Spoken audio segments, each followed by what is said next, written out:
My name is Allie, and I am going to give you instructions on how to sell a ticket using a university website. The first step is to go to your preferred internet browsing platform. In this case, I'm using Safari, but Internet Explorer or Firefox or Chrome is okay. At the very top, you're going to type in this website.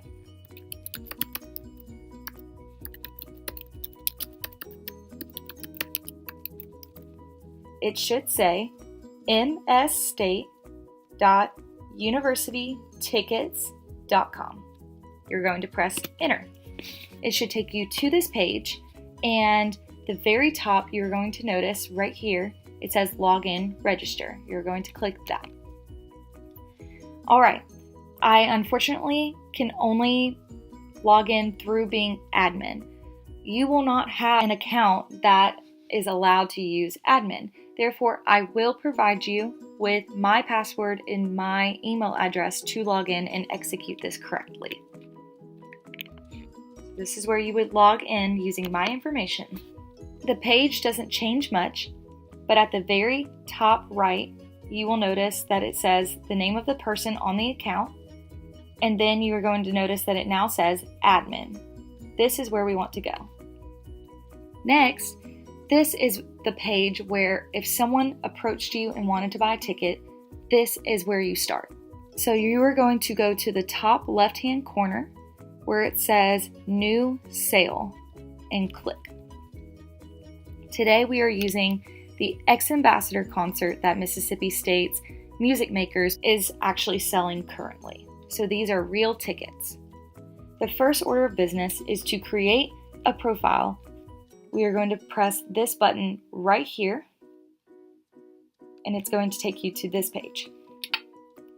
For today, I'm going to type in my father's information, but when you are executing this, please put in your information only.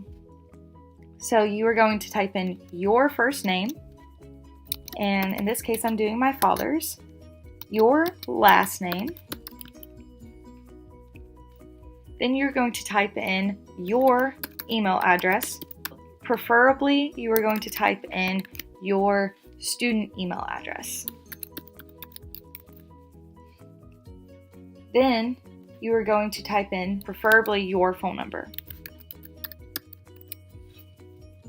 Alright, none of this other information on the bottom is important. You just want to make sure that right here, this stays on general public. It is an automatic setting, so we do not have to worry about that. Then you're going to press this green button right here that says Save. This page is going to pop up, and you are going to completely ignore it and just press Yes, Continue. This is because we are not putting in an address to ship the ticket to. You want to make sure that under Attached Customer, all of this information is correct before you move on.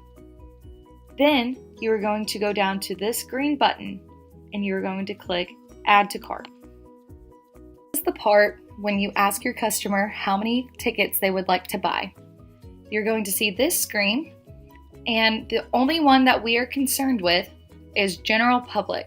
And you will notice right here it says only NOAA and only staff in NOAA, so we are going to avoid that since we are not staff and we are not NOAA.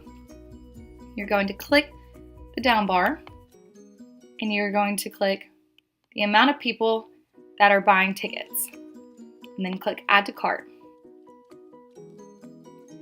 Then it takes you to this final page.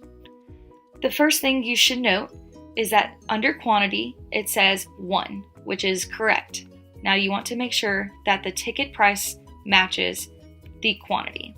And for your instructions, every ticket is $20. Then we are going to scroll down and notice that this says a convenience fee. Now we want to make sure that a convenience fee is on every ticket, and the convenience fee is always $5. So the total amount that the person is paying on their card or in cash will be the ticket price times the quantity of tickets plus the convenience fee times however many tickets that they buy. Then you're going to go down to total, and that should match all of the information that we just discussed right here. You can also enter discount codes right here, but for today we do not have a discount code to use. Next, we are going to completely ignore this section right here. This is for if we were actually going to physically print it off right at this moment, but we are not going to do that. Next, we are going to look at secure payment. There are many types of payment options. For your sake, we are going to keep it on credit card point of sale. That's what POS stands for. Then we are going to click this drop-down bar, and you can notice that there are many ways to pay for this ticket. You can use cash, check, or credit card. But we are going to keep it on credit card. Then for sale location, we are going to keep it on point of sale. All of these other options are specific locations. Point of sale just means right where you are in that moment. Then you just want to make sure that the information under customer info is correct, and then you would press process order. But we are not going to press that because then it would actually charge somebody for a ticket.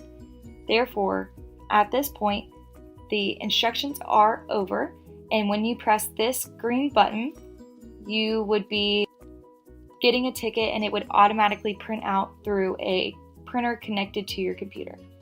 And that is all.